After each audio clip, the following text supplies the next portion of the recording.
star.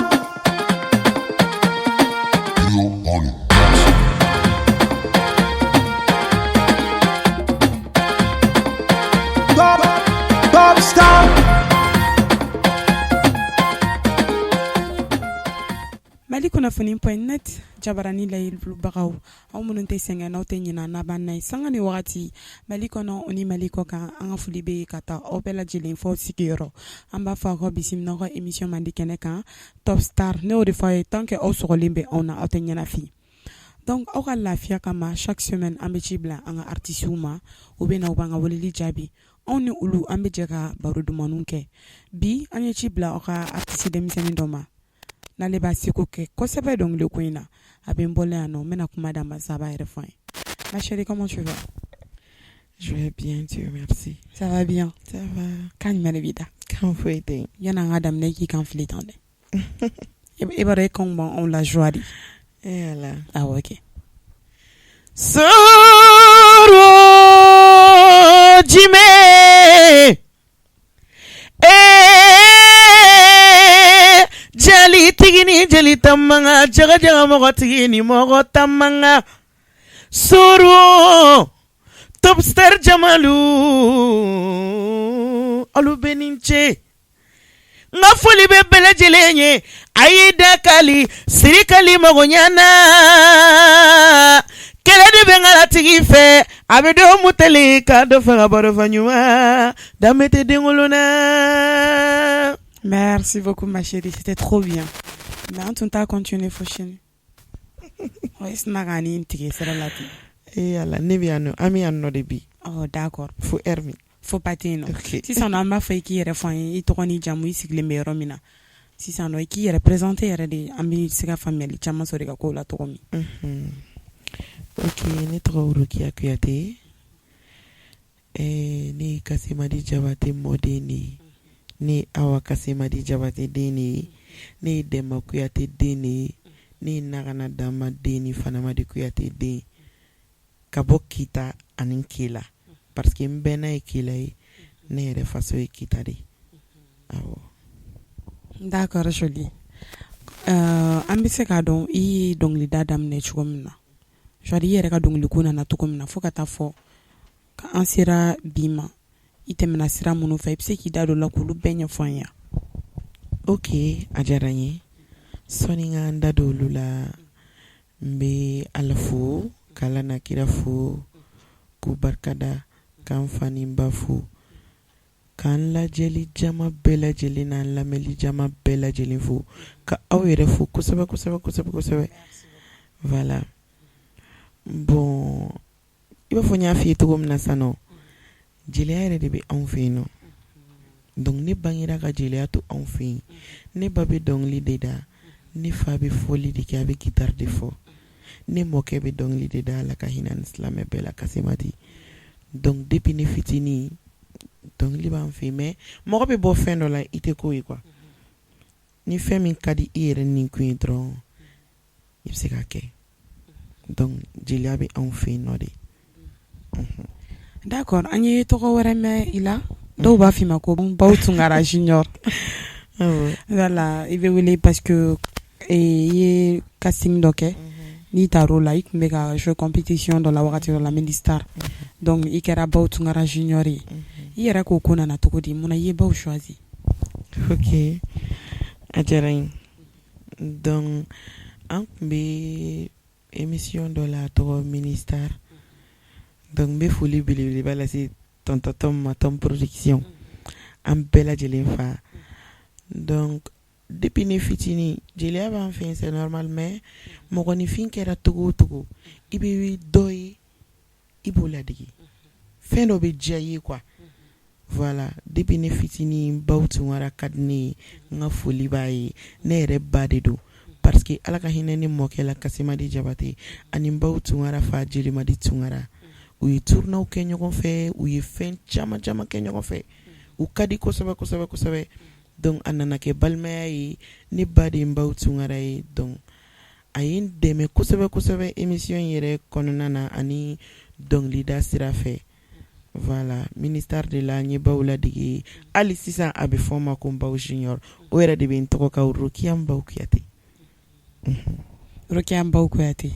d'accord. Sisan nɔ Rokia komi y'an dege dumanw de la i yɛrɛ bɛ se baw ka dɔnkiliw la kosɛbɛ i t'i kan fili ni kelen yan san hakilina jigin la parce que a kɛra fama ye i m'a ye a kɛra micro b'i bolo. Ku bɛna waati ko tuma sebali tɛ karaba a nana Mbaw jeli de ni nana. Ku bɛna waati ko tuma sebali tɛ karaba a nana Rokia jeli de ni nana. Ne ba wili jeliya kuma la me sara wolofalu la wolofalu a ye sira duman ŋa dɔ fɔ Mbaw jeli de ni dɔ fɔ kita Mbaw bude fɔ jeli jansi dɔ fɔ olu peresera olu peresera ne ma ko n ye furu kɛ ɲafo na tuma ma se a tɛ kɛ olu peresera kanubalu peresera ne ma ko n ye furu kɛ ɲafo na tuma ma se a tɛ kɛ mun la fɔli diya ɲɛ kuma min y'a dɔn ka fɔ mun la fɔli diya jarabi kuma min ɲɛnina ka fɔ an tun y'a Mbaw la fɔli nin sen nin ka di à chacun sa vie à chacun sa chance Mbaw bonne chance pour la vie. Nin ko in diyara sa an lalibagaw restez connectés dɛ ko dumanw de bɛ ka nali ça c'est uniquement le début du commencement nin ye ko daminɛ dɔrɔn de dɛ commencement dɔrɔn ni ko ba de bɛ ka nali. Voilà ma chérie kan jumɛn de b'i da? Ça va. J'espère qu'il bɛ lafiya la an bɛ se ka tɛmɛ n'an ka kow ye. D'accord. Sisan nɔ ma chérie e yɛrɛ ye dɔnkilida daminɛ à l'âge à quel genre k'i to âge jumɛn na en fait?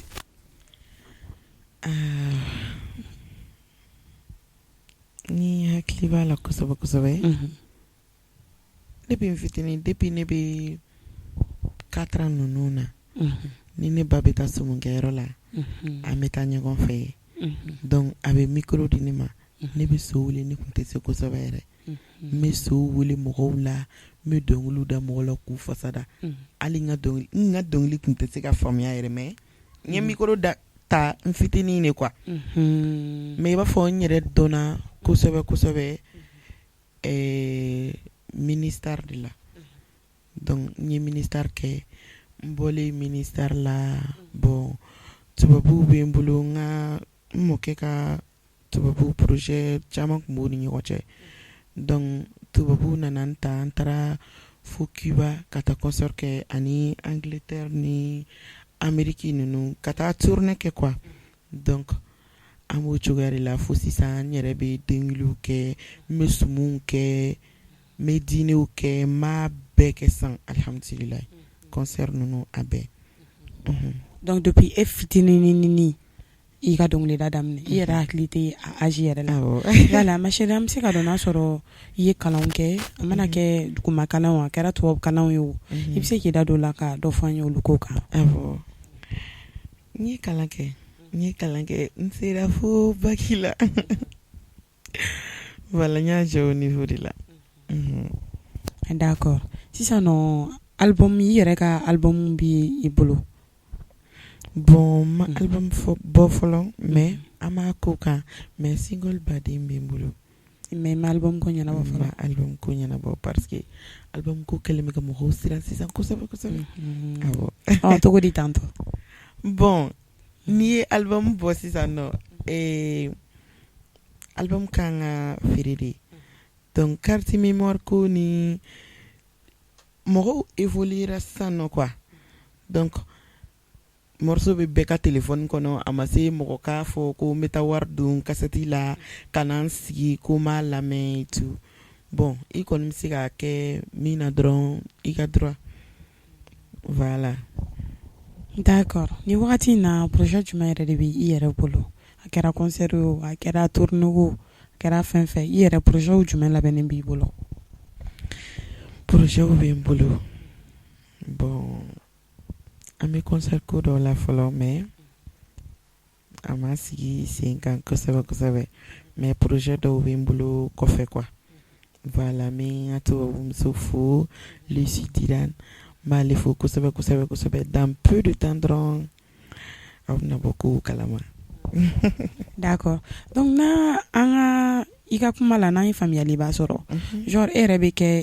kɛ extérieur yɛrɛ la ka tɛmɛ Mali kan. Non bon n ka tagali man ca yen kosɛbɛ mais i b'a fɔ yan nɔ n'u bɛ yen nɔ u bɛ n ka journal ni n ka fɛnw bɔ yen nɔ journal bɔ n tɔgɔla yen nɔ donc i b'a fɔ yɛrɛ in tɔgɔ bɔra n kɔnɔ parki national ninnu ni fɛngɛ ninnu na komi denmisɛnninw ka di olu ye kosɛbɛ donc an bɛ concert nu organiser parki ninnu ni CCB ninnu na donc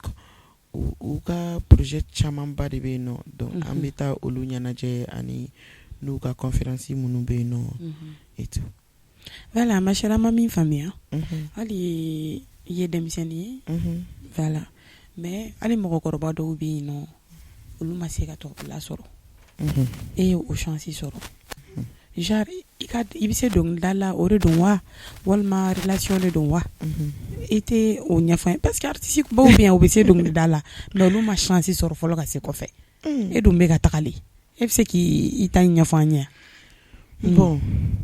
ne bɛ ala de fo n bɛ ala fo n bɛ n bɔkolo fo kosɛbɛ diɲɛlatigɛ fɛn bɛɛ ye dakan de dakan ka kɔrɔ ni jɔn ye donc an bɛ baga ɲɔgɔn ma gansan fo k'a sɔrɔ ala bɛ dakan da san 40 ɲɔni mɔgɔ yɛrɛ ka bange donc n'i nana diɲɛ kɔnɔ ni i ye fɛn fɛn y'i ɲɛ la don min na i b'a sɔrɔ o kan ka kɛ mɔgɔ si kana baga mɔgɔ si ma k'a fɔ k'i b'a dakan tiɲɛ ala de nɔ don ala de y'a k'a tigi donc n bɛ ala fo kosɛbɛ k'ala barikada n kunnen bɛ n yɛrɛ la ni ala ye mɔgɔ sɔn i kana jama i kana yada i b'i bɛn ni mɔgɔw ye moi je pense que c'est ça. Dala machine an bɛ fɛ ka dɔn depuis i ye dɔnkilida in daminɛ i ye gɛlɛyaw sɔrɔ. Awɔ n ye gɛlɛyaw sɔrɔ. Se k'i la i da don gɛlɛya dɔw la k'olu ɲɛfɔ an ye. Bon baara fɛn o fɛn la diɲɛ kɔnɔ gɛlɛya b'a la nɔgɔya b'a la mais ni fɛn min ka di ne kɔni ne yɛrɛ ni fɛn min ka di ne ye dɔrɔn o tɛ digi ne la parce que n'a ka di a ka di toujours ne ka ɲɛ sɔrɔ nin ko in na hali ni gɛlɛya nana i b'o fili kɔfɛ ka taa voilà gɛlɛya b'a la nɔgɔya b'a la donc alhamdulilayi an bɛ ka siraw ye dɔɔni mais a ye duwawuba k'an ye kosɛbɛ. D'accord komi i yɛrɛ ko k'i ye denmisɛnnin ye voilà sisan nɔ an bɛ fɛ ka dɔn n'a sɔrɔ dɔnkilida yɛrɛ ye a nafa dɔw sera i ma fɔlɔ parce que sira ka jan ne i yɛrɛ ɲuman na kow bɛ ka nalen mais ni wagati in na a bɛ ka nafa dɔw lase i ma. Alhamdulilayi nafa fɔlɔfɔlɔ ye jumɛn i ka dɔn n'i dɔnna ko tɔw b'u kɔfɛ o n bɛ ala fo. D'accord ma chérie comme e ka dɔnkilida de bɛ anw motiver olu de ka di anw ye donc micro b'i bolo tuguni. Ok. I ka ni ko kuma lamɛn n terimuso i ka ni ko kuma lamɛn i ka ni ko kuma lamɛn n terikɛ i ka ni ko kuma lamɛn jawala kuma i molu tiɲɛla le kuyate jeli ko kuma i molu tiɲɛla le kuma di i molu tiɲɛla i ma ye kuma fɔ cogo ni kuma lamɛn cogo ni kuma lakaliya olero kuma mɔgɔ tiɲɛla ɲɛtɛ kana ban cɛla k'i furula babaw ma komisɛri la kuma mɔgɔ tiɲɛla ni ye dubaba wolodina k'i furula babaw ma komisɛri la kuma mɔgɔ tiɲɛla le o ye mɔgɔ tiɲɛla sɛgɛ dundalu ye mɔlu tiɲɛla le kuma ma ɲine ne tɛ kuma de fɛ mɔgɔ ka ni jarabi ni na maloya. Merci beaucoup. Voilà. Donc ni yɛrɛ ka sɔn dalen. Ni ne yɛrɛ ka sɔn. Nin ko in diyara sa. Yɔrɔ dɛ. Nin ko in kɛra a dan de. Donc an b'a fɔ dɔrɔn bonne continuation. Merci beaucoup. Voilà ma chérie dɔnkilidala ka ca Bamakɔ yan. a ka ca jeli kunda artiste kunda mais jɔn yɛrɛ ka dɔnkili ka di ye ni bɛɛ ta ye ne b'a dɔn bɛɛ ta ka di yɛrɛ mais i b'a sɔrɔ dɔw bɛ yen nɔ o ta ka di ye yɛrɛ yɛrɛ yɛrɛ de sisan nɔ an bɛ se k'o tigi dɔn bon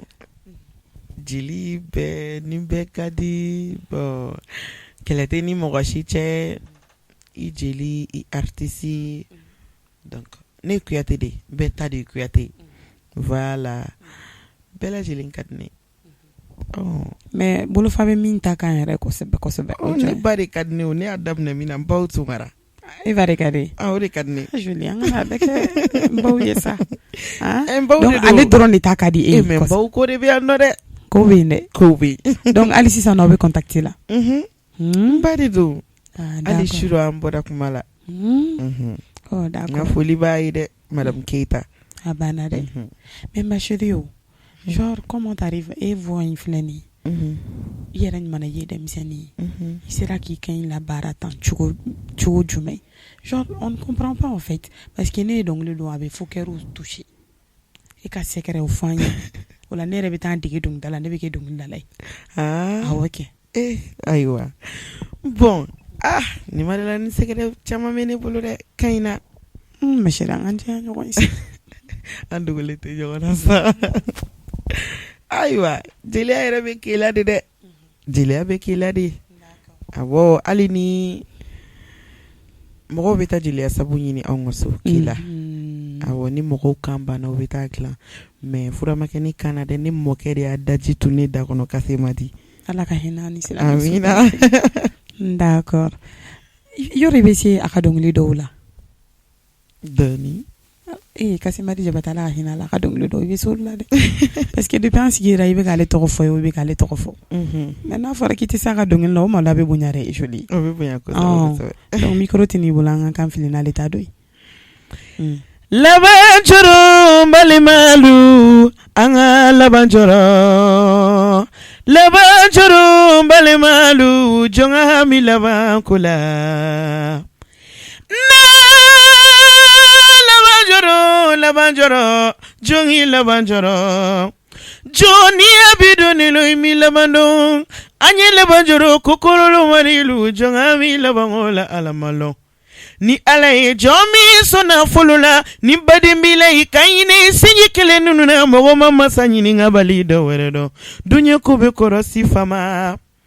ye ko fila bɛ ten lajangaro di mɔgɔ dɔ bɛ kɛ nafolotigi di diɲɛrɔ o bɛ laban bolokolo ɲama yugo fila bɛ ten landɔbana ye ɲɛ kumala jamanaden nu ye farafinna furulalu ala ɲɛ sira ɲɛ mɔrirolen nɔ de muso kelen sɔrɔ ko den tɔgɔ da na tɛnɛ wuli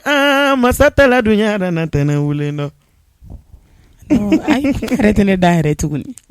kuma yɛrɛ tɛ ne da nin ko in na yɔrɔ an filɛlibagaw ko bɛ an bi dɛ donc restez connectés joli ko fo a ka an se kungo ma bi yan ayiwa dɛ dala ma chérie comme yɛrɛ ko k'i ye jeli ye i bɔra jeli du kɔnɔna la i bɔra duba yɛrɛ kɔnɔna la Kasimadi ala ka hinɛ ni silamɛso bɛɛ la ale ko ma dogo mɔgɔ la dala ma chérie an bɛ fɛ k'a dɔn san est ce que différence bɛ jeliya ni artisiya ni ɲɔgɔn cɛ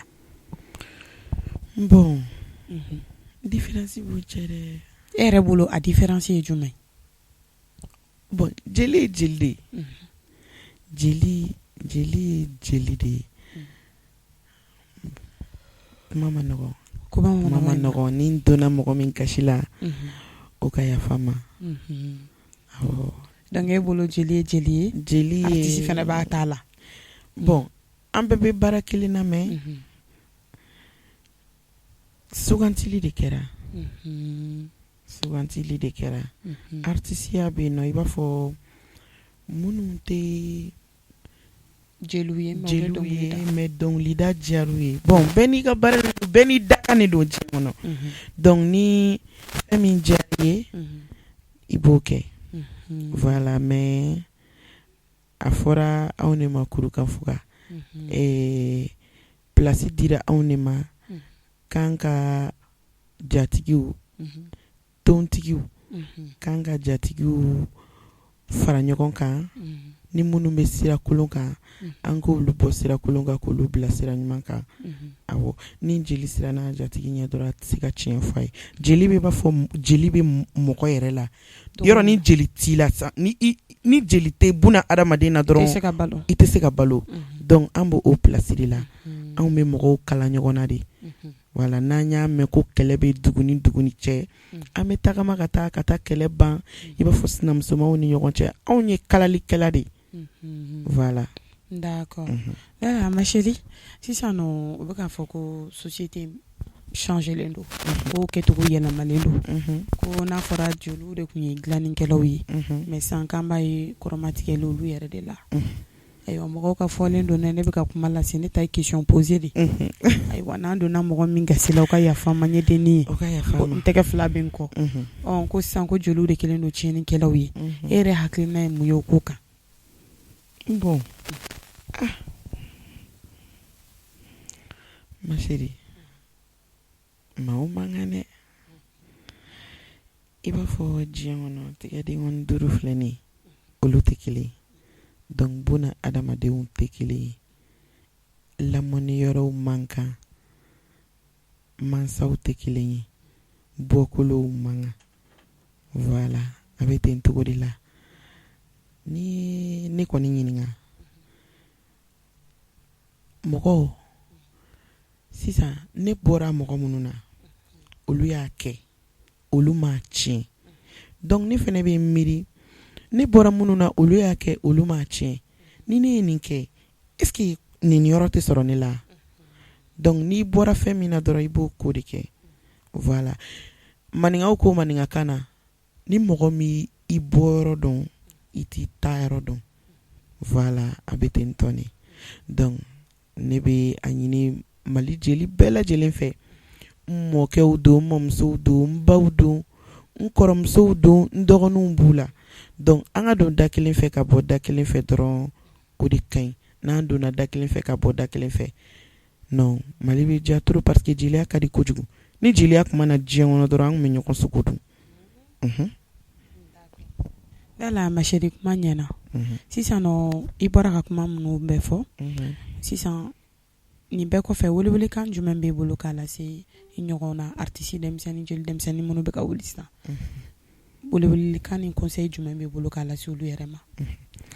bon kuma caman tɛ ne fɛ min bɛ ne fɛ dɔrɔn n b'a ɲini bɛɛ lajɛlen fɛ mɔgɔ o mɔgɔ k'i bɛ micro ta n b'a ɲini bɛɛ lajɛlen fɛ an ka don da kelen fɛ ka bɔ da kelen fɛ kɔnɔkulu jɛlen de bɛ bin fɔ dɛ donc an ka ko ninnu bɛɛ to yen nɔ k'an ka kow kɛ dɔrɔn voilà ka dɔnkili ɲuman da ka baara ɲuman kɛ ka baara de bɛ mɔgɔ mun nafa dɛ donc ka dɔnkili dumanw da k'an ka kow kɛ i ma dɔn ni mɔgɔ bɛnna ka di trop ni mɔgɔw bɛnna non a ka di kojugu fosi t'a bɔ awɔ ne yɛrɛ kɔni ne ka ko man ca ne ni bɛɛ ka di d'accord voilà faamuyali sɔrɔla o ko la nana ma chérie fɛn jumɛn ka di ye ni diɲɛlatigɛ fɛn bɛɛ ye ni wari de don wa ou bien dumuni de don wa ou bien la paix de don wa ni kɛnɛya de don wa i ka jumɛn de ka di ye ni diɲɛ fɛn bɛɛ ye min ka di ne lafiya lafiya ka di ye dɛ donc lafiya wari b'o kɔnɔna la dumuni duman b'o kɔnɔna la o bɛɛ b'o kɔnɔna la ye ani nimaniya ni nimaniyalen don i bɛ lafiya o parce que fɛn dɔ filɛ nin ye sisan nɔ a ka di ne ye ne tɛ se k'a sɔrɔ a sɔrɔ cogo tɛ n bolo donc ni nimaniyalen don n bɛ ala deli ala bɛ sɔn m'a sɔrɔ donc ni mɔgɔ nimaniyalen don dɔrɔn nimaniya ye diɲɛ fɛnba de ye ni nimaniyalen don dɔrɔn i bɛ lafiya d'accord faamuyali sɔrɔla o fana na i fɛn jumɛn fana man di ye pewu fɛn man di yan ala nkalon de man di i tɛ nkalon fɛ ne t'o fɛ d'accord faamuyali sɔrɔla o fana na n'ala ma chérie komi émission sera a kuncɛma yɔrɔ ma kumakan laban jumɛn b'i bolo k'a lase an filɛlibagaw ni i yɛrɛ jatigiw n'i ka faniw ma bon a diyara n ye foli min bɛ ne bolo dɔrɔn ka se n jatigiw ma n b'aw bɛɛ lajɛlen fo jeli tɛ se ka jatigi fo ka ban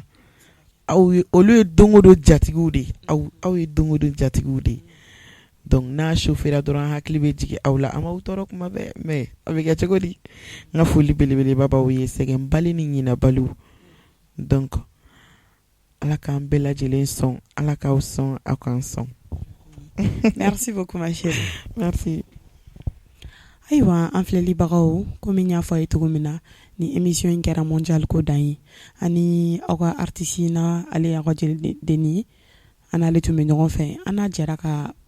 baro dumanba kɛ wa baro in kɔnɔna la dɔnkili mondialiw dara donc an tɛ sɛgɛn an tɛ ɲinɛ an b'an kanubaga bɛɛ lajɛlen fo fɛn fɛn bɛ yen ko ni émission in ka di k'i b'an suit ne yɛrɛ bɛ foli lase kɛrɛnkɛrɛnnenya la ne yɛrɛ kɔrɔkɛ ɲuman ma n'ale Mohamed Kone di kaka ye n'a sigilen yɔrɔ bɛnnen don Moribabugu ma émission in ka di a ye wa denmisɛnnin min don a cɛsirilen don a bɛ baara kɛ an b'a fo dan tɛ foli min na an kanubagaw fɛn fɛn bɛ yen jamana kɔnɔ o ni Mali kɔ kan an b'aw bɛɛ lajɛlen fo o la dɔrɔn an b'a fɔ ye restez connectés sur Mali kunnafoni